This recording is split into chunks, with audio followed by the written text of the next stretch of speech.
I know a lady who from time to time mutilates herself.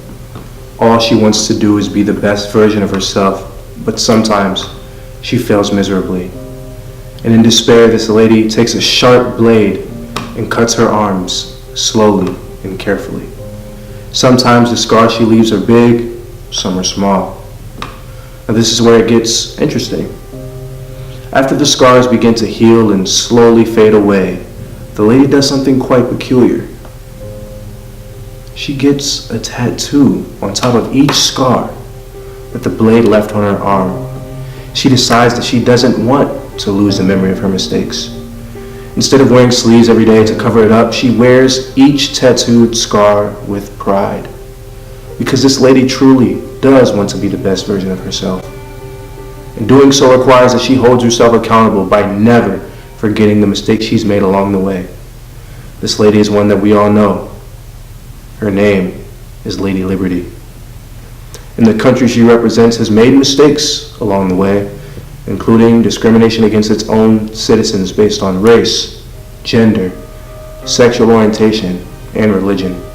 She made these mistakes believing that they were in her best interest, and once she realized she was wrong, her scars were tattooed. And those figurative tattoos are books that have stood the test of time and remind us of the real-life implications of the many mistakes Lady Liberty has made. Now, there are some people who are embarrassed by America's mistakes.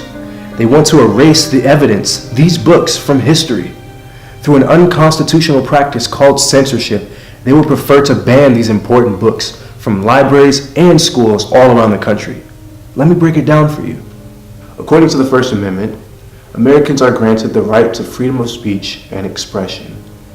Many of them exercise this freedom when they find out that their child is reading a library book containing content that greatly offends them. Let's say, hypothetically, this book is The Power Presenter by Jerry Wiseman. The parents' goal is to get this book banned. They contact the Office for Intellectual Freedom and submit a challenge for The Power Presenter.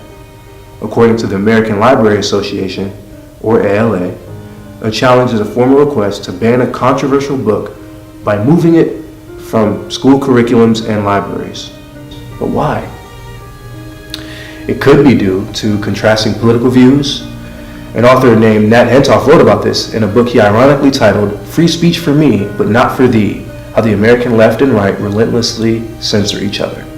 Another reason for wanting to ban a book could be to protect children from offensive content and inappropriate language. Data from the Office of Intellectual Freedom show the top 3 reasons why books are even challenged. 1. Sexually explicit. 2. Offensive language. 3. Unsuited to any age group. And one of the scariest aspects of book censorship is also documented by the Office of Intellectual Freedom. On their website, they write that 9 out of the top 10 most frequently challenged books in 2015 contain diverse content. This includes content by or about people of color, LGBT people, and or people with disabilities. That takes us back to America's mistake-ridden past. No wonder so many Americans don't want our kids to know about how it's handled diversity since its inception. And you may think that I'm implying that only a certain racial or political demographic is advocating for the censorship of these books, but I'm not. In fact, what Phil Kirby, a former editor of the Los Angeles Times, says about censorship makes much more sense. He believes that almost all humans have things they wouldn't want their children to read about, even at a high school age. Kirby says, censorship is the strongest drive in human nature, and sex is a weak second. And this isn't a new phenomenon. Phil Kirby's statement has been accurate for centuries in American history. In Minnesota circa 1931, the Supreme Court ruled on an unprecedented court case. A man named Jay Neer wrote an article detailing how some of the state's public officials were involved in criminal activity by colluding with Jewish gangs.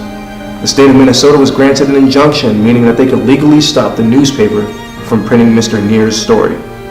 However, the Supreme Court ruled against the state of Minnesota, noting that government censorship is illegal as long as the author is not exposing military secrets or inciting violence.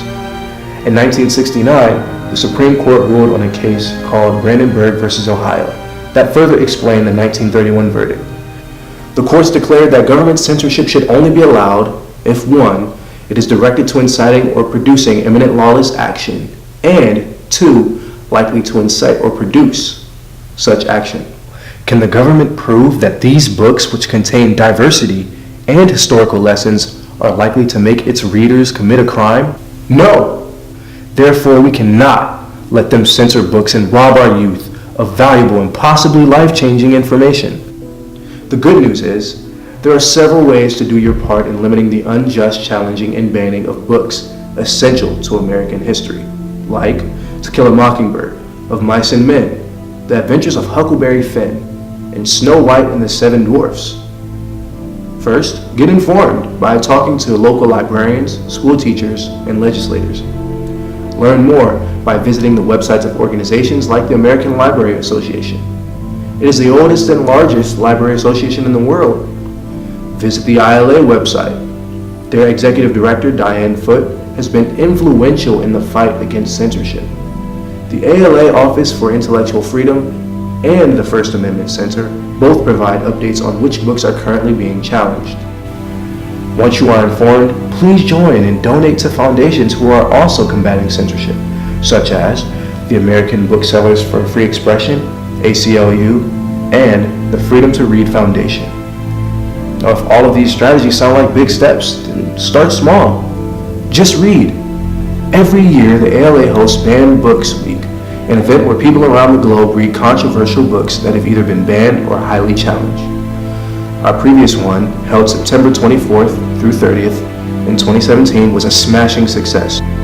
Censorship represents a critical issue that will undoubtedly damage the growth and ability of this nation's youth to make aptly informed decisions as they develop into the future of our socio-political landscape.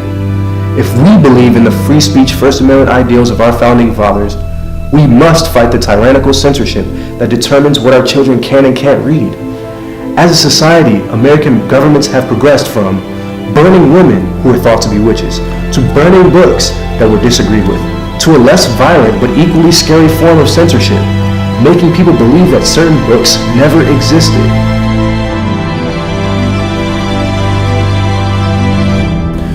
America's flaws and willingness to accept them are two long-standing pillars of this great nation.